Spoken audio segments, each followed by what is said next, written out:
Hey guys, I'm Janet on occasion, and today we're playing the Total War Warhammer II Battle Replay. This one is a community card sent in by King Ajizal, and he's playing as the Tomb Kings, and he's got a hell of a firing squad here. This is terrifying. So his front line is pretty simple. He just got a load of Tomb Guard and Skeleton Spearmen in the front line, so enough to hold out a bit. But then in the back, he's got Khalida. And you don't often see Khalida, but she has something rather nice, which is going to be useful here. So if we can look at her quickly, I mean we can look at her anyway, but there we go. So if we have a look, Blessing of Asaph. So this is actually going to give extra missile damage and reload skill and armor-piercing missile damage in an aura. And that is going to be very beneficial to the Chosen of the Gods, the Ushabti with great bows, the other Ushabti with great bows, and the Bone Giant. So that is going to be pretty terrifying. That is a pretty terrifying force anyway. He's also got Tomb Scorpion. He'll be great just for, you know, jumping in and bogging stuff down for a bit. And, you know, it's all about delaying, right? I mean, you want all these guys to exhaust their ammo at the end of the day. So, you know, having something like a Tomb Scorpion, that's kind of irritating. It can terrify things away once they get a bit damaged. You know, a lot of utility out of the Tomb Scorpion here, I think. Also in the back, he's got King Nikesh's Scorpion Legion, which are pretty great. They've got poison damage, which is always just great for spearmen. You know, being able to poison something so it can't run as fast away from you is great. Just more delaying strategies. And the ultimate classic delaying strategy is the Net of Amantok, which he also has. So very cool. So it should be really interesting to see. So he's against the Dark Elves, and the Dark Elves, you know, I'm going to speed things up already because, as you can see, it's quite a long map. And don't you just love that sight? Look at that. Isn't that so cool? Very interesting. See the statue of the Tomb Kings there. Very cool map. Anyway, so here you can see front line, bleak swords. They can absorb some arrow fire. In the back, he's got some dread spears to help with the anti-large. He's also got some very good anti-armor here. With the dark shards. These guys very cheap, can get a lot of damage into very expensive Tomb King units, so very useful to have some of them. He's also got the Sisters of Singing Doom to defend this stuff. Honestly, I'm not really sure why you'd bring the Sisters Singing Doom in this one, because you're kind of paying a lot for terror, and you're not going to terrify anything away against the Tomb Kings. I think just normal Witch Elves will be great just for defending your back line. I don't think you really need these guys. But anyway, also 2 Hardened Executioners. These guys just completely trounce anything that the Tomb Kings can throw up against them in terms of infantry. These guys will just kill infantry all day without any problems. It's the big monsters they've got to watch out for, and also the really, really big arrows. That's also going to really hurt, but these guys can kill infantry all day. It is terrifying how much better these are than anything the Tomb Kings have to offer. So it'll be pretty cool to see. Also in the back, Slaanesh Harvesters. I think these guys are really useful for the you know, for the free spells basically. So you can see here they have a free Word of Pain. The Word of Pain is going to be great for debuffing any big construct that might be causing a mischief, and also Soul Stealer on a big group of, you know, units. It's just going to do so much damage. It's really good for a free spell, and frankly they're really good cavalry.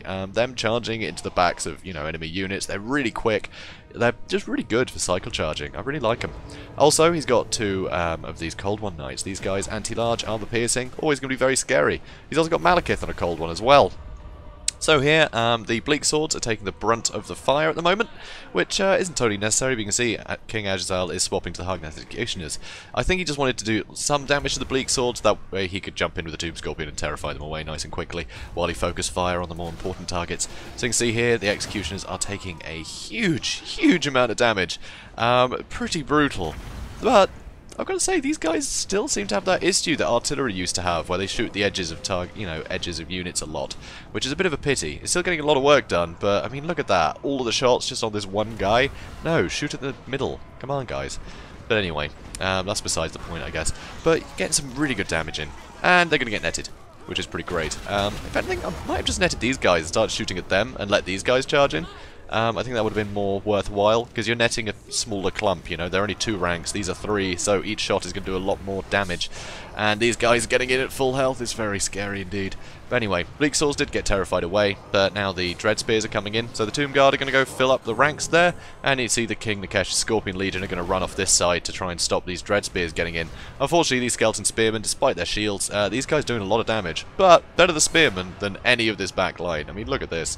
One thing though is Khalida did run in here. He did charge into melee to try and stop this from happening, but the buffs would have been better here, I think, you know? Just soften up more of this stuff at range before you charge Khalida in. Khalida is not a good duelist. Word of Pain now on her, she's not going to do much. And she's been rampaged because of the, the Sisters of Singing Slaughter or whatever they're called. So over here you can see Cold One Knights are charging in, but the Tomb Scorpion is keeping them busy, so that's something nice. Here, big old Soul Stealer, that's going to do a lot of damage to this stuff. but a lot of damage is being thrown in here, which is pretty great. Also, all this stuff has been netted, and as you can see, Sinesh's Harvesters didn't really get a good charge in here. They just sort of walked up, and now they've just been dragged into combat. It's not really the same. And High Queen Khalida, still another word of pain, because I'm pretty sure Malekith has that too. So she needs to get out of there. She needs to get out there really badly. So, beautiful little AoE hit there. Over here you can see King Nagash's Scorpion Legion is keeping the Dread Spears at bay. That's all you want them for.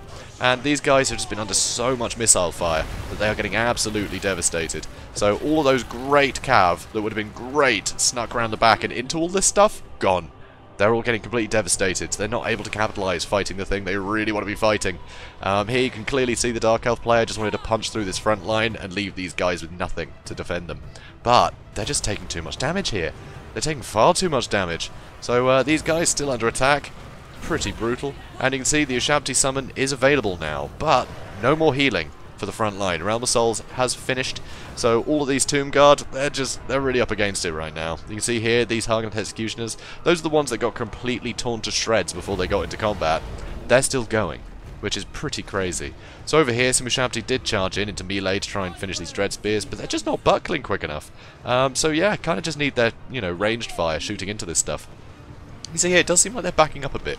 But here, the Ushabti did get summoned, and it got summoned right on top of 2 units of Dark Shards. The Dark Shards are too close together. You're just asking to have Ushabti summoned on top of you by doing that. So that's a big mistake there. But he is rightly pulling stuff away, and he is throwing in cheaper units to bog this stuff down. Here you can see a Power of Darkness has been used on these guys to get Malekith some more Winds of Magic.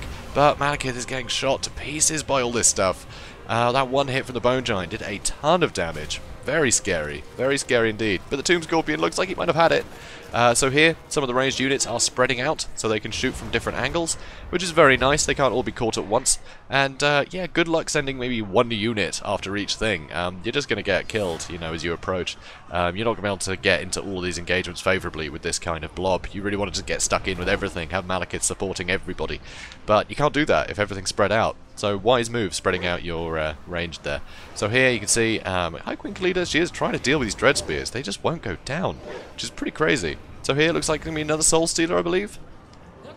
Nope. He broke before he could cast it. Oh no, he didn't. He actually managed to cast it. Oh, how about that? Interesting. Unless it was theirs. Hard to tell. Okay, I think it was...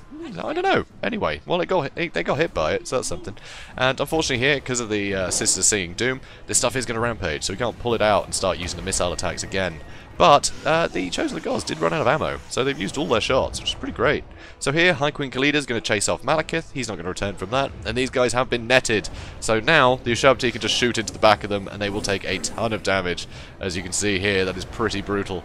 And the Executioners finally had enough, and amazingly, the Ushabti are still bogging down all of this stuff in the back line, which is amazing. So good for a free unit. I mean, it's gone now, but God, it did some work. And now, the army's in 2 parts. One probably soon to be shattered part, and one bit that's trying to keep up, which is pretty tough. Also, the King Nagash's Scorpion Legion, they're still pretty healthy.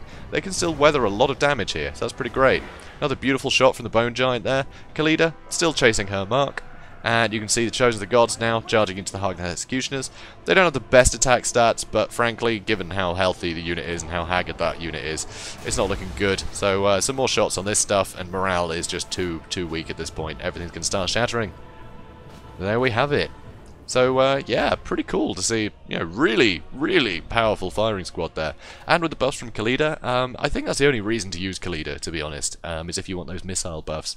Because I just find she doesn't really match up well against other sort of heroes.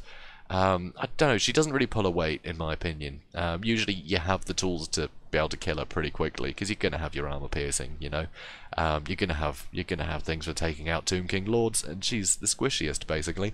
Well, actually, some of the spellcasters are, but she relies on getting into the thick of it, She has to get into melee, in which case, anything you've got in melee, chances are you're going to have a lot of armor piercing there, because you're going to bring that against the Tomb Kings, aren't you?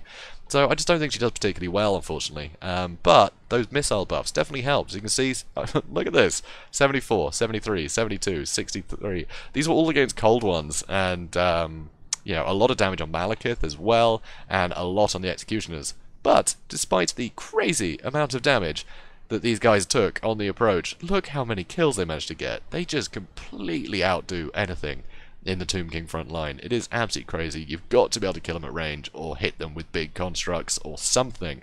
You just can't let them get stuck into your front line. I mean, look at that. Absolutely crazy. Here, though, Cold War Knights, nothing. They did nothing. They got shut down so hard, which is a real pity, because these guys would have been great tools at dealing with all the ranged units. It might have even been worth sending them up the cliff and then down to avoid some of the fire on the approach and then get into the back line, because you've got to shut down those ranged units, you know? You've got to shut down the Ushabti. They're just too dangerous to leave online like that. It's very scary indeed, and the Cold War Knights would have done brilliantly against them, so you really want that.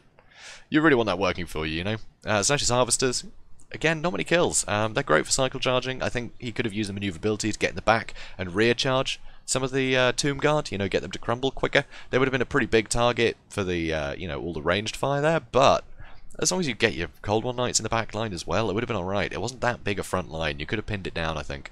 So, yeah, unlucky Deluxe, but, yeah, you don't really expect this. This is a lot of ranged.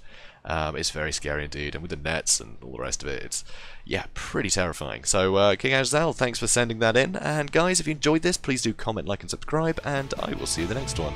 Have a good day, guys.